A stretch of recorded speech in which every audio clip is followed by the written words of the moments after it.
Good afternoon, everybody. My name is Rachel Weisbrod. I lead clinical affairs at Medasense. I'm delighted to welcome you to the third and last webinar in our series of NOL Explore webinars. Thank you for taking time out of your busy schedules to join us today. So today we're going to be focusing on the clinical implementation of NOL monitoring in thoracic surgery.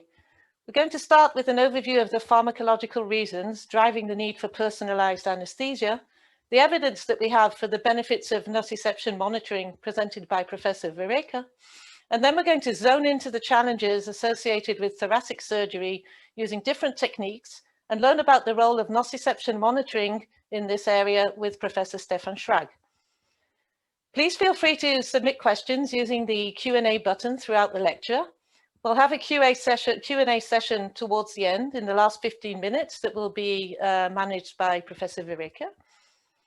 I'd like to add here that, of course, introducing new medical technology is a classic example of change management in clinical practice. No patient monitor, as good as it may be, is going to improve patient outcomes by itself. Achieving consistent improvement really depends on the level of clinical implementation and the adoption by the team. So in thoracic surgery in particular, anaesthetists and surgeons share a common goal of providing excellent pain management to help improve patient recovery. So without further ado, I'm delighted to introduce our speakers. Professor Vereecke is a professor of anesthesia at University Medical Center of Groningen, Netherlands, and is also the president-elect of the ISAP Society, the International Society for Anesthetic Pharmacology.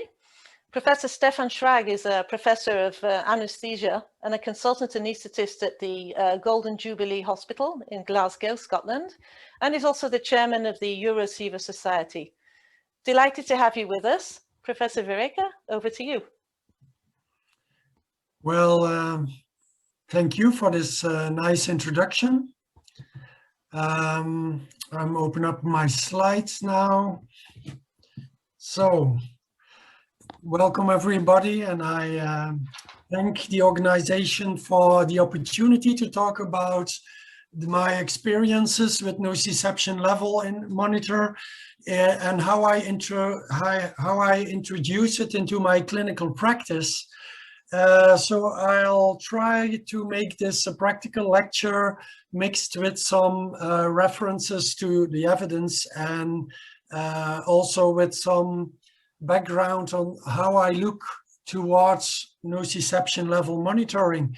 And then in the second lecture, we probably go some more into detail on thoracic surgery. So my name is Hugo Vereecke. I'm a consultant anesthesiologist in the General Hospital AZ Sint-Jan in Bruges in Belgium. And I also am an assistant professor in the Netherlands in the University Medical Center in Groningen. Yes, there it responds. So my clinical and academic expertise is mainly focused to anesthetic pharmacology. And in my research, I mainly focused on intravenous anesthesia, and I was involved in the development of optimal models for target-controlled infusion pumps.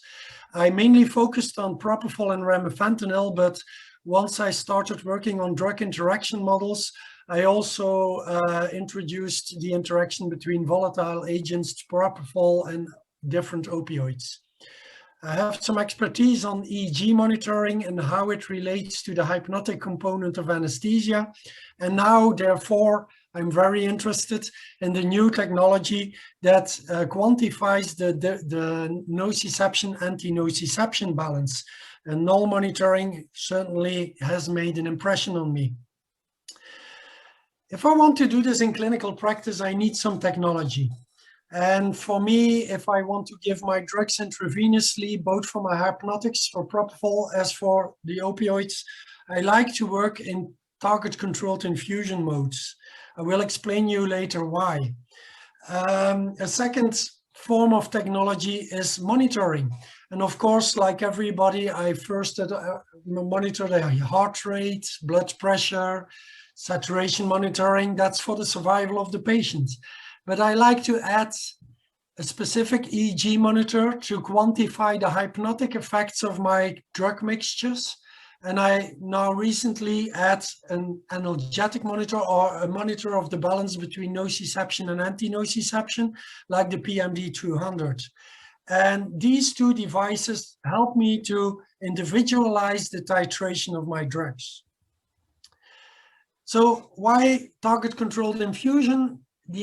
I think you can get some better control on your pharmacology by trying to get some control over the time course of your drug effect, both the hypnotic drug effect and the analgesic drug effect, as fast as possible. And you try to have a steady state as fast as possible and without overshoot of effect. And I find target controlled infusion, whenever you have an appropriate model for your patient, a very suitable tool. The second goal, which I will explain in more detail, is that in a second phase of my induction, I want to fast identify the individual needs and whether my patient is a sensitive or rather resistant drug responder compared to the average expectations. And then the monitors really become useful. And the third goal is to, once I have my steady state adapted according to the individual sensitivity, I will start adjusting my mixture based on the anticipation of noxious stimulation. So this is just a visual impression of what I explained before. Why do I think in terms of effect site concentration, for example, in this example for propofol? Because the time course of an estimated effect site concentration really mimics the time course of the clinical effect. And the example for this is if I target effect site concentration of propofol to 4 micrograms per milliliter, in first patient, this could be the BIS, around 55 and with a time course that kind of looks like the effect site concentration of propofol. The second patient might have a completely different BIS. This one is much more sensitive and has a much lower value, but look at the time course. And the third patient might be more resistant. Again, you will have different BIS values for every effect site concentration of a certain drug, but you will have some control over the time course of that effect.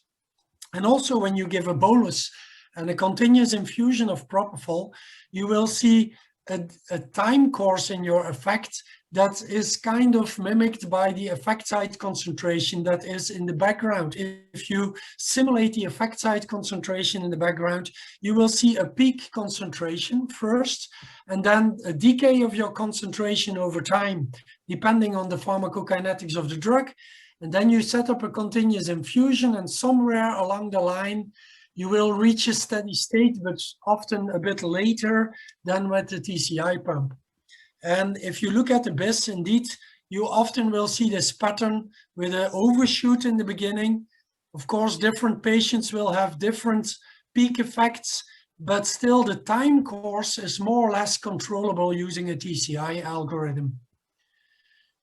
And again, you have two advantages. First, you avoid this zone of overdose, and you have more and a faster control on a steady state. Now, for the hypnotic drugs, that's really feasible because we have really good descriptions of the dose-response relationship between your effect site concentration of propofol and an EEG monitor such as the BIS. What can we do with this?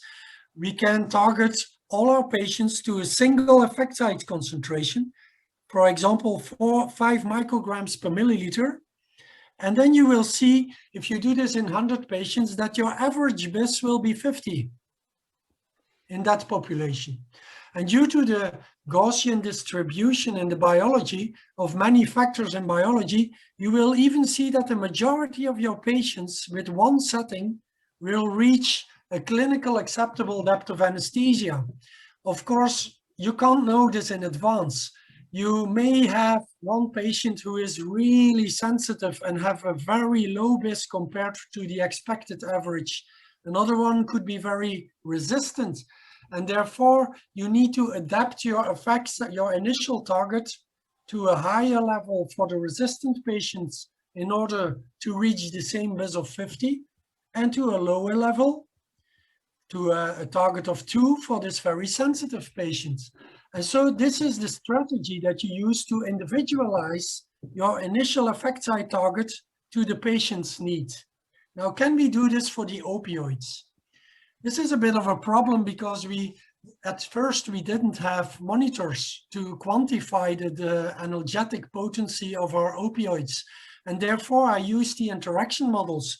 And because these provide very useful information, which combination of a hypnotic and an opioid gives you an effective probability of tolerance of laryngoscopy.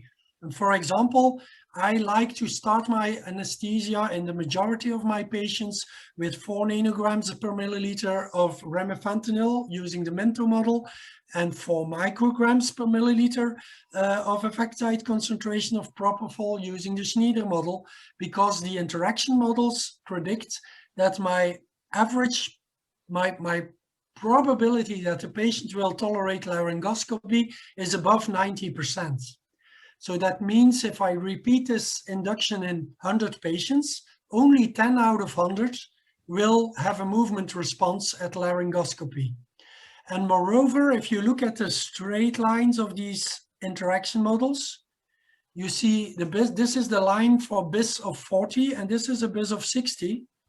These are straight isoboles. It's an additive interaction of propofol and remifentanil. And so you see that my expected BIS is around 45 with a combination of 4 propofol and 4 remifentanil. I dare you all to try this in clinical practice. I can predict that this will be, in the majority of your patients, you will have a very suitable induction with this setting. The problem is with the interaction models, you only estimate the average behavior in the population. And so we still missed a good monitor to help us to differentiate a sensitive and a resistant patient with a simple quantification. And then let's have a look what the NOL can do for us. Nociception level reflects also a time course of a changing stress level in the individual patient. It is based on many parameters. I'll talk to them about them in a second. But the majority of the parameters are depending on a balance between auto and parasympathetic nerve system. But they are quite sensitive to 2 features. Either an increase of the intensity of noxious stimulation will give a tendency of the NOL to be higher.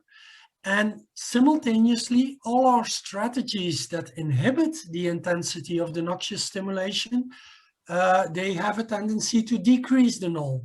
So almost literally, the NOL index is a metric of a balance between nociceptive aspects and anti-nociceptive aspects in our anesthetic management. And that's quite a unique feature. It is the balance between nociception and anti-nociception we want to know. So how does it work? In the original study, the measurement is a very easy, non-invasive measurement where you put a finger probe on the patient, and originally a multitude of physiological parameters was detected. There was minimal motion or micro motion detections. The temperature of the skin was measured. There's a measure with a sticky part on the finger probe where you can measure the skin conductancy. And also the photoplethysmogram is measured. And from that photoplethysmogram, more than 40 different parameters were quantified. And all these multiple parameters were challenged versus a database of clinical events. And an artificial intelligence algorithm has extracted the best sensitive and specific parameter that could tell us something about stressful versus non-stressful conditions. It ended up with a NOL parameter who scales from, or that scales from between 0 to 100. And the advised optimal range for surgical activity is a NOL that fluctuates between 10 and 25, sometimes a bit lower. I'll come back to that in detail. Let's have a look to the original study where the NOL was developed, because that will give you the best understanding of what you can expect from this NOL index. It is a single number ranging between 0 and 100, and it correlates almost in a linear fashion with a very low variability with a parameter that is called the CISA. It is the composite index of stimulation and analgesia. And that's quite a clever idea, where on a mathematical basis, a quantification of stimulus intensity was defined. And this was defined according to this table, which is a categorical scale. You have clinical settings such as stitching or bladder catheterization, who were categorized based on experience from a number of experienced clinicians as a low intensity stimulus. There were other clinical settings that were defined moderate and noxious, severe noxious stimulation, and then also severe or extreme noxious stimulation. But you should be aware that this kind of stimulus was not included in the original study. And so you get a quantification. The more your stimulus is noxious, the higher the CISA will be.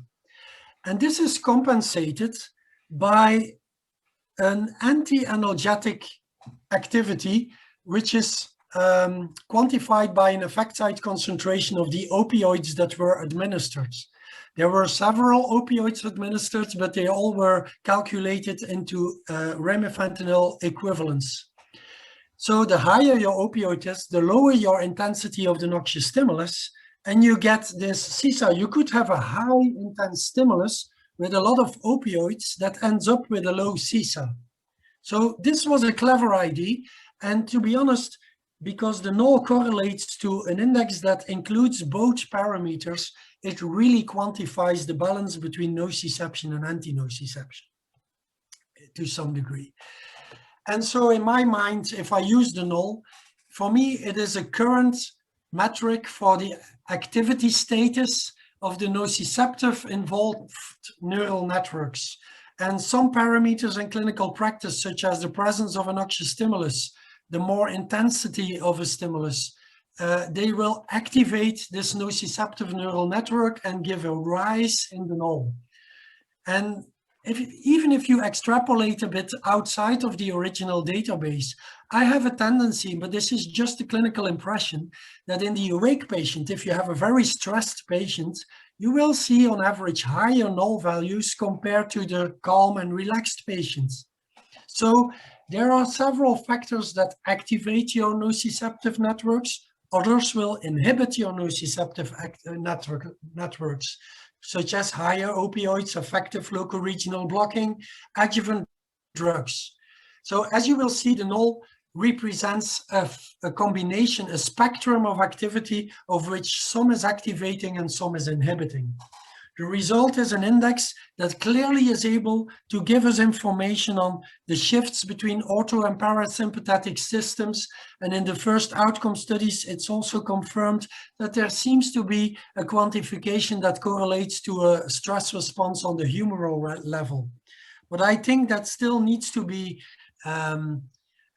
shown in future is that if you optimize your anesthesia according to the NOL and combine it with an EEG monitor for your hypnotic component of anesthesia, will you be able to lower the probability of a movement response? I'm not sure, because that's using a different neurophysiological pathway. Also, will you be able to reduce your risk for an arousal response on the EEG, which increases the risk for awareness? I'm not sure, it needs to be shown. But what I think is unique is that the noxious stimulus is kind of included into the algorithm of the NOL. And that's something new and was a bit of a missing link in our quantification algorithm. So even though that the single number of the NOL represents a spectrum of activities. If you guide your anesthesia, your opioid titration according to the NOL, there are already several prospective randomized control trials that show a beneficial outcome compared to normal clinical practice. So in the first study where they used propofol remifentanil in TCI, they already noticed a 30% decrease of the remifentanil consumption, the cumulative remifentanil consumption in a 2-hour anesthesia. And even throughout the surgery, there was a clear decrease of severity and duration of hypotension, which is an interesting outcome difference.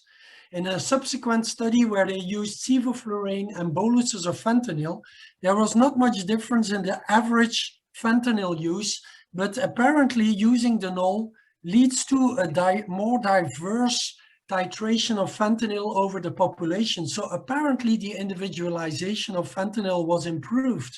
And very interesting, the outcome on the pain scores, the immediate pain scores were better in the NOL-controlled group.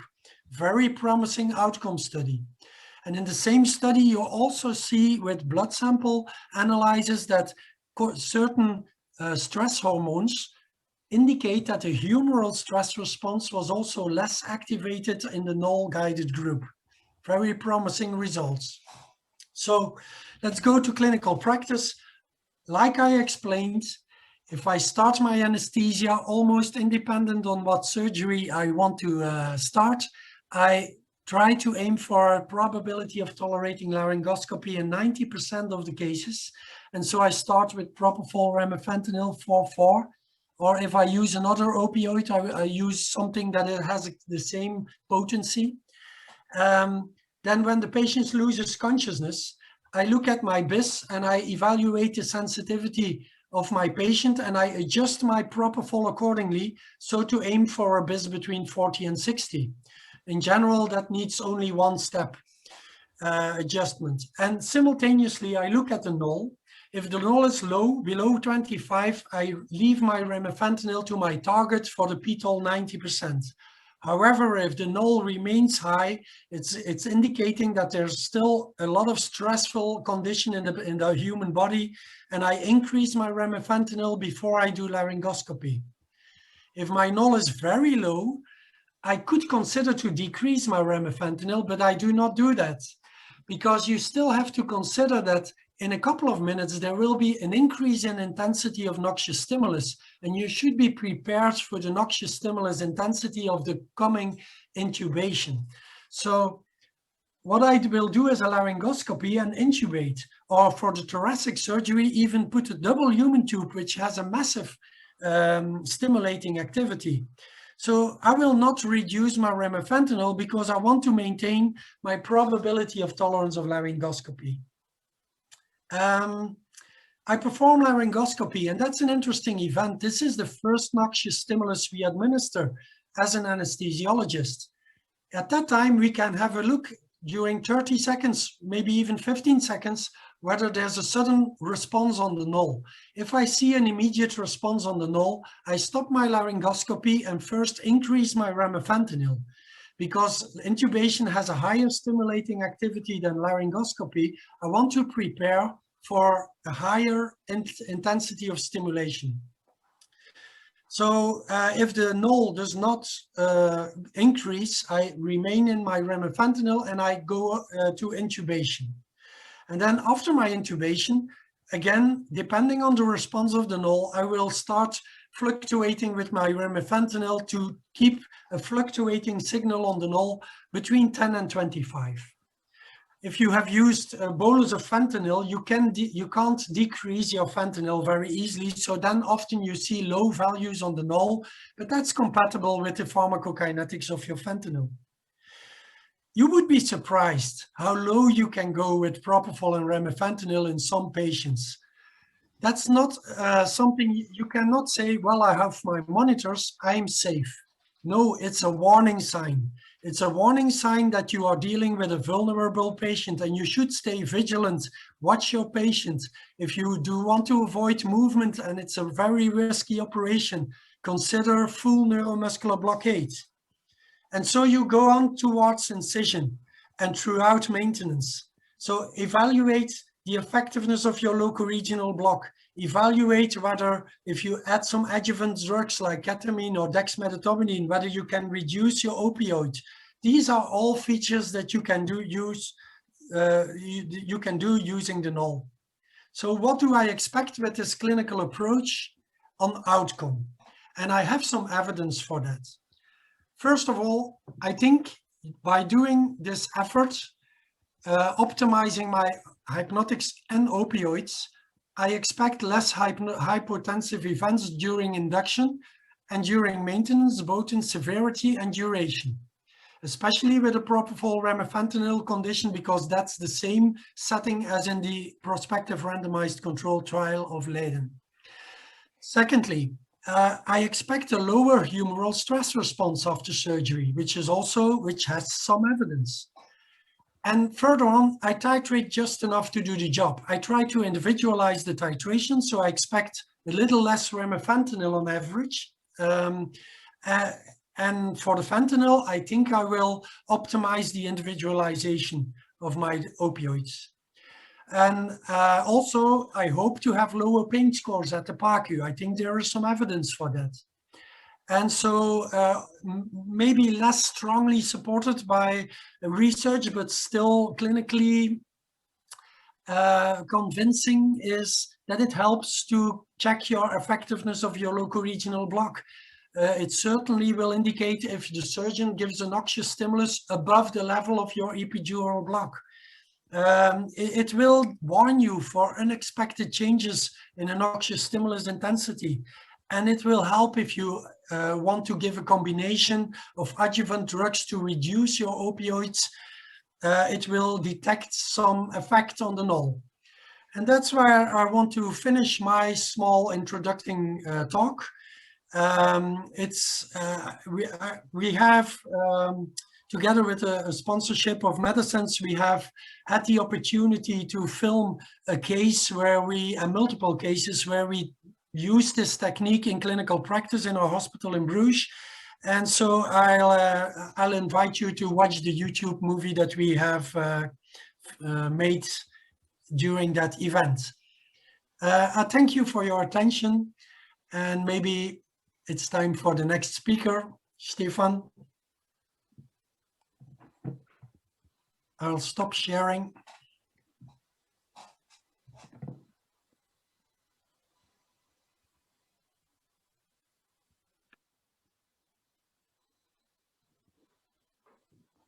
Well, hello everybody, and I hope you're enjoying the webinar so far.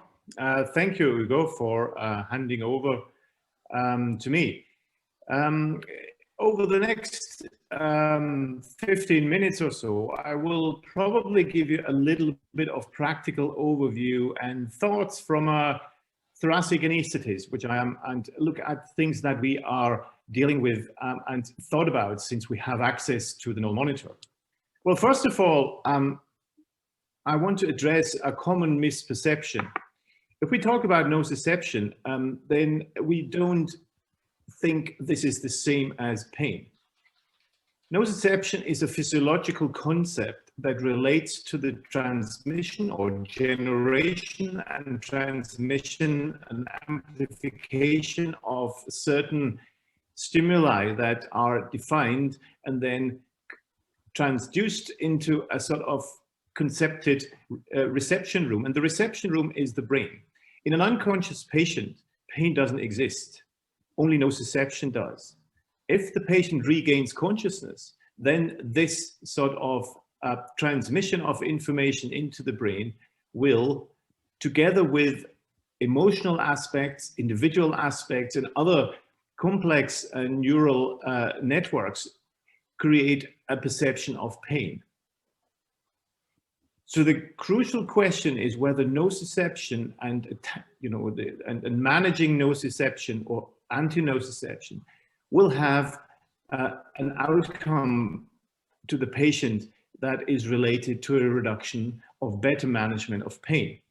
And this is indeed important because this is a report which was recently published in Anesthesiology about the trade of patients. They were looking at a huge amount of surgical patients of different specialty and looking at pain scores and analgesic requirements. Now, every one of clinical anesthetists that were involved in any sort of pain studies in the past will have witnessed that the analgesic requirements and therefore the assessment of pain can vary extremely, up to 300 to 400%.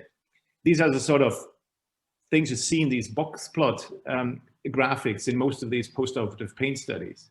But if you look at the sort of reason for that is that our patients are different. In the past, we were thinking about a patient is an average and we need to treat the average to cover all, which is wrong because we can't. You can't just have an average around 300%.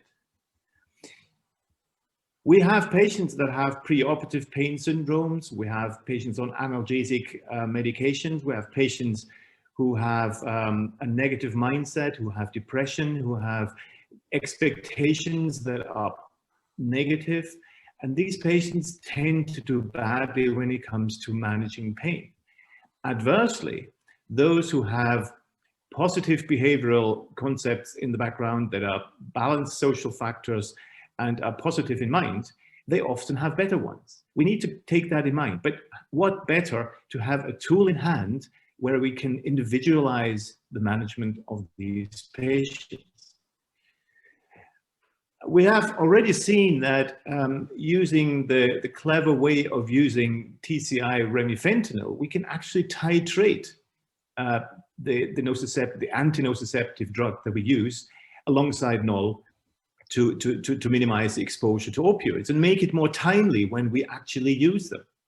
But the question is, do intraoperative values actually predict post-operative pain? This is still a question to be answered, but we do have now evidence that giving opioids probably more appropriately at the time when they really are needed and avoid them or reduce their dose at times when they're not may actually be an improvement. And there is no other tool that can tell us that than this new dimension of monitoring anti-nociception. Now, moving on to thoracic anesthesia, which in my view is the sort of make or break of a new technology because everything is relatively extreme.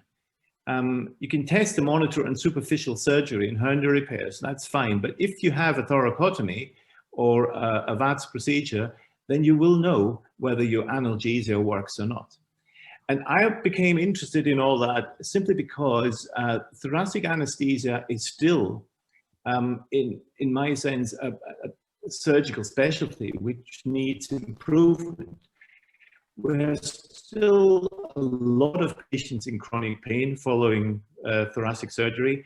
We have still this kind of debate whether epidurals can actively be replaced by paravertebral blocks and other blocks simply because they can be done and they're fashionable.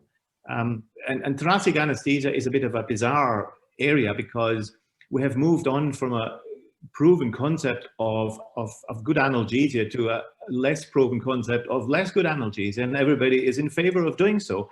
But this is another matter. We do have in thoracic anesthesia, because the intensity related to surgery, we often rely on a high dose of opioids, which then cause respiratory complications and cause other problems like nausea and vomiting or histamine release. On the positive end, we have more less invasive procedures on the card now, video-assisted, porthole-based surgery, and now eventually robotic cases. And I'll report from a few of them where I was keen to find out whether our neuraxial blocks, whether it's an opioid, an epidural, or a paravertebral block, are actually working, because some of our colleagues say, well, we're doing a paravertebral block, but there was no discerning evidence that they ever worked. So let's see. I was studying the literature at this point, and in 2017, or 18, there was only one publication out in a journal I have not come across before about the use of NOL in thoracic surgery. And what they could demonstrate is actually that using an epidural reduces the delta NOL as opposed to not using the epidural. And so if it is a nociceptive, because the neuraxial blockade is a perfect model of a sympathetic block. So if that's something we were looking at, I was keen to see if I can see it for other procedures as well. Now this is the setup for a robotic case. We see the NOL in the middle, in the back, we see the normal patient monitor. And as often it has been said before, that the standard hemodynamic monitoring, although it is still very important to, for example, to detect hypotension and other issues, it is not really a monitor that we can rely on whether analgesic interventions, be it local anesthetics or opioids, are actually working, because they haven't got a calibration either. Now, for us, it was keen to see whether the paravertebral block that our surgeons introduced into the mix for our robotic surgery were actually working. Because what they did is, unlike the classical approach where a paravertebral needle was passed and a catheter was placed to inject paravertebral local anesthetics, instead, they were starting to use an intraoperative video-assisted approach to place catheters under the pleura and advance it towards the paravertebral space. Now, this was inadvertently not associated with a decent block. So I wanted to know which ones were working. So we put the patients on the test and show you some clinical examples. Just to give you an impression of a typical case that actually went really well, you can see the NOL axis on the left and the time on the bottom.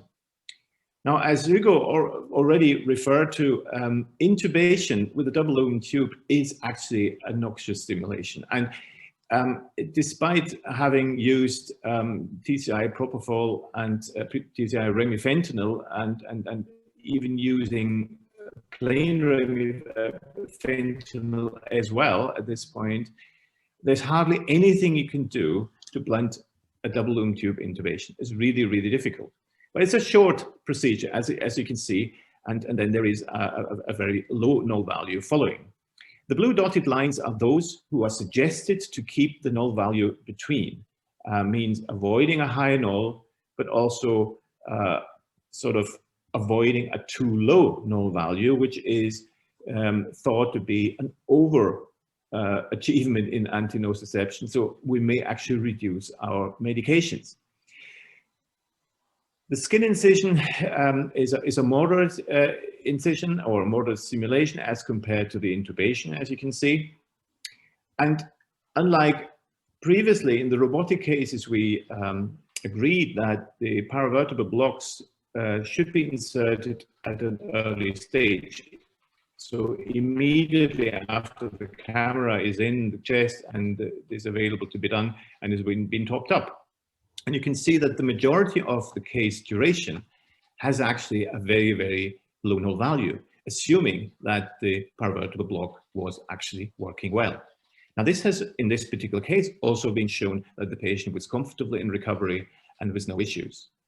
So that was a trigger moment for me to look at more data.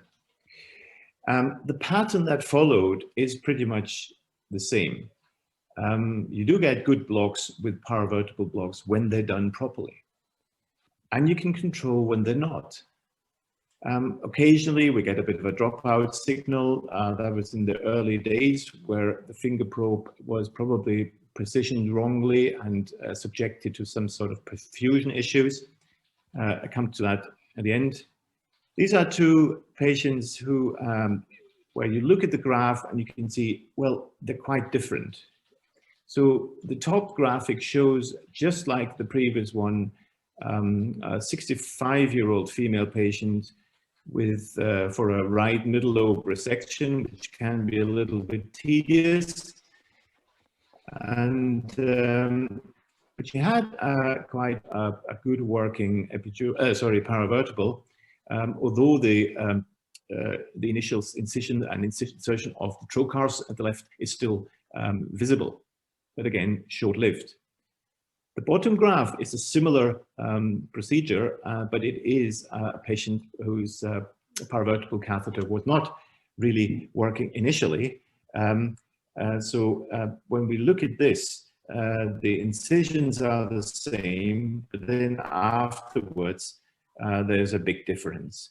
So what I've decided or discussed with the surgeon to replace and resite the paravertebral catheter, and we both were delighted to see that after that, the remainder of the procedure went differently, i.e. much more stable, with less remifentanil requirements because the paravertebral block was working. So these are the sort of practical implications that I've noticed in theaters. And this is what happens if you have no working paravertebral or something that you struggle with. The worst thing for an anesthetist is if you have a local block in place that you think you can rely on, but you can't. So you need to find opioids, find non-steroidals, ketamine, some other multimodal approaches to get the patients through. And this is clearly reflected in this very unstable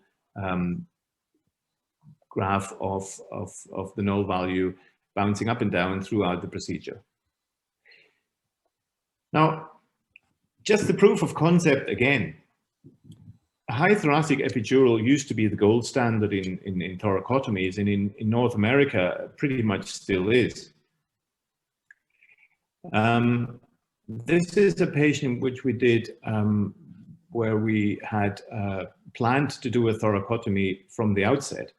And I put a high thoracic epidural in, and with one exception at the beginning, as I said, where the intubation takes place, which is the sort of first peak, and some sort of peak after skin incision before the bolus of the local anesthetic could be given.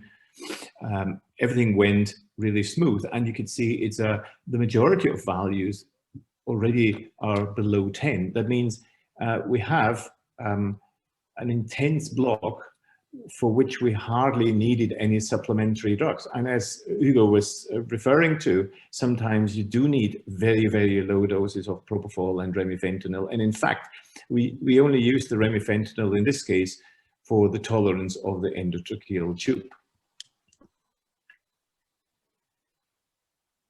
Now, after a year or so, we had looked at some patients, and we looked at the first 30 patients that we did. We didn't use it in a study setup where we had NOL as a sort of guidance of things. We just recorded them, and some of my colleagues either regarded it or disregarded it. But I was interested in see at how many minutes the patients actually had a NOL of less than 25, means the recommended range. And in the majority of cases, that was achieved with the techniques we have. Slightly more minutes for robotics than for video assisted, but significantly more than for thoracotomies. So paravertebral blocks are probably good and working well for these minimal invasive procedures when they're done properly. I don't think they're enough for thoracotomies still, where an epidural is, in my view, still the treatment of choice. We will now look at a more prospective evaluation of this in a more controlled way. Now, I've also come across this case report. This is basically a publication from colleagues in Germany, in the Charité in Berlin, where they also have documented the effectiveness of NOL to identify, or clearly identify actually, the effectiveness of local anesthetic infusions when they're used as neuraxial blocks in thoracics. The left third of that screen shows a patient who has had a wedge resection via VATS, and he didn't have any local anesthetics of note up to this point. And apparently the patient needed to be taken back or reopened because the resection of that wedge wasn't satisfactory from an oncology point of view. So he had a reopening, and a paravertebral block was cited and properly used with ropivacaine with the effect of a very low NOL. So this is a clear indication that, again, this shows effectiveness of the sympathetic block.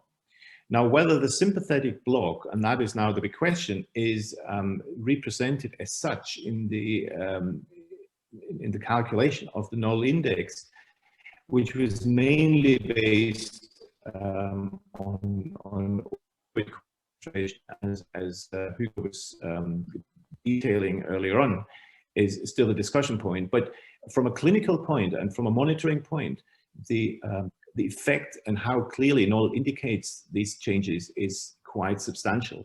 And we now need to look at gathering more data in a prospective scientific way. What we do know that the patients who do have working blocks have less pain in recovery. So there is now a connection of really helping the patients that are otherwise unpredictable. And quite often previously we were waking up patients and we weren't really sure will they be in pain or not. And that is a reassuring momentum now. And our observations were that the NOL signal is a very, very fast response signal, much, much quicker than any hemodynamic change or anything else we've looked at recently. We do, however, need to look after our sensor. Obviously, some of the modalities are subjective to temperatures, to perfusion issues. So if you place your sensor, make sure that the finger or the hand and the arm are reasonably well protected and accessible should the sensor need to be replaced. We do believe that the NOL changes or low NOL values reflect effectiveness of local anesthetic infusions. And we do also believe that we can identify incomplete analgesia that we then can fill up with titrating remifentanil. We still believe that remifentanil is preferable to fentanyl boluses simply because it doesn't accumulate in terms of repetitive increasing in opioid concentration. And I must say, I think we're still in an early stage, but we have now come to a rather mature stage where the anti-nociceptive balance is better understood. We universally perform much better than using just the hemodynamic picture of the patient. And the fact that we now have a multi-parameter score is very, very reassuring.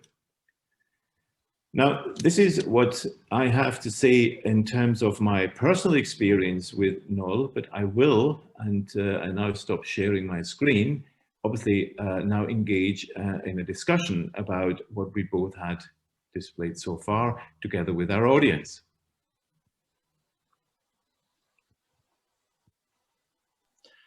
Thank you, Stefan, for this great presentation.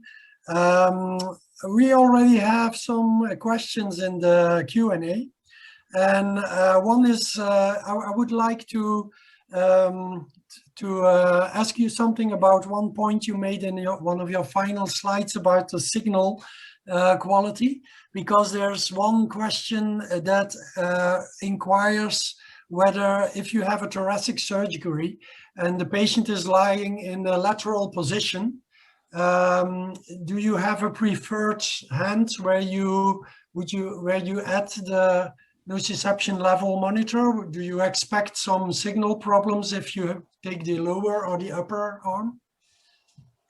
I think after learning how the signals were doing, I think we now put it onto the arm that is tucked into the pillow rather than the one that is up, simply because quite often this arm, the perfusion is a bit compressed, even though it is protected. We often have other monitors sitting there as well. The only thing I have observed occasionally is the interaction with neuromuscular monitoring as well. That should be on a different arm. Other than that, I think what is important that the patient's sensor hand should be protected from cooling out inadvertently. Personally, I think you should certainly be aware that the non-invasive blood pressure compressions should be at the other and the contralateral side. I think this is a more important artifact than just the position of the hand. Maybe I also think that the new version, there are two recent innovation in the latest version of the nociception level monitor has some technical improvements on the sensor compared to the initial version, and I have personally the impression that there are less dropouts of signal.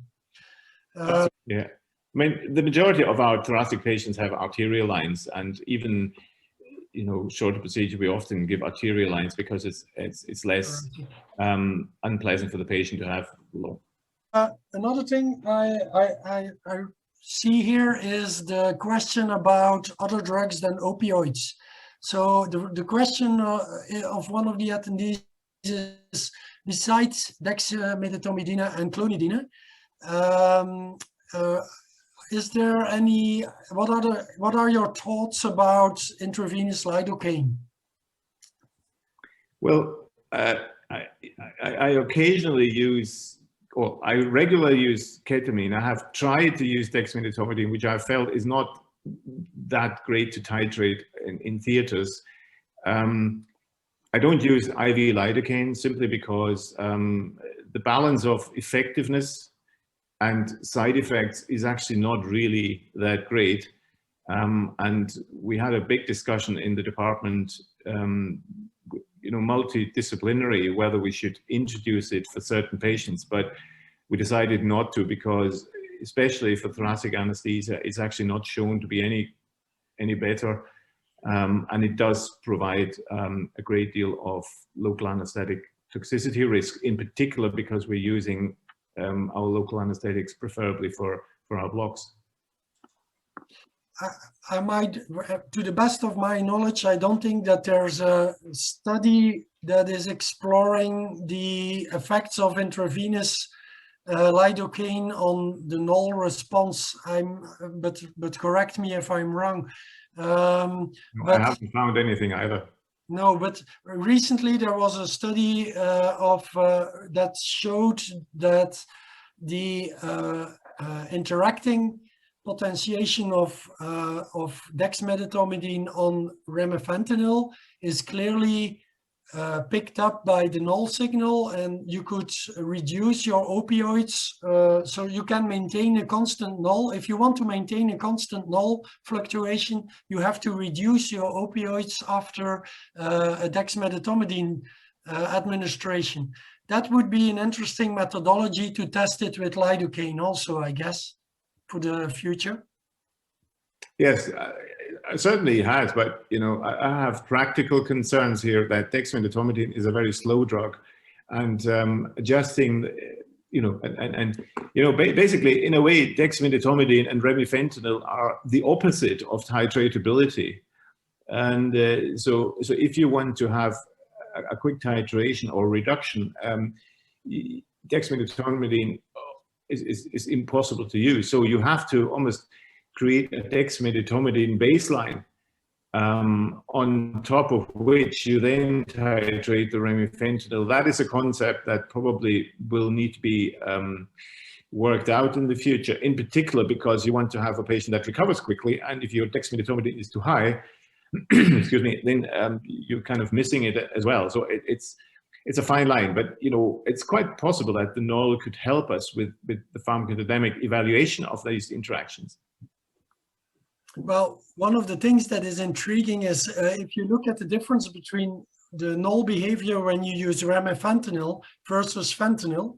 If you give a higher bolus of fentanyl in the beginning of your anesthesia, you tend to see low NOL values after your intubation that maintain low because your fentanyl is still not eliminated. And with remifentanil, you will much faster see a return of these fluctuations on the NOL between 10 and 25. It's clearly, it suggests that the NOL kind of detects the pharmacokinetic differences between the different drugs that we use. So this is probably also the case for the adjuvants that we are administering. Yeah, agree. I get a new question here. Could a high thoracic epidural affect the autonomous innervation at a level where the NOL sensor is placed, thereby providing seemingly stable conditions concerning vascular responses in that arm? That is an interesting idea, but of course that would mean that you have a very high epidural effect. I guess the innervation for the fingers will be almost at the cervical level, so I think I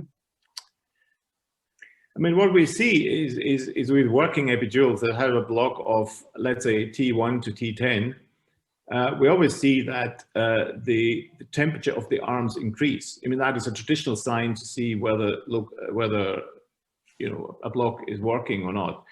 And the increase is actually reflecting the increased perfusion of the hands, and an increase of microcirculation and all the positive effects we have learned over the years.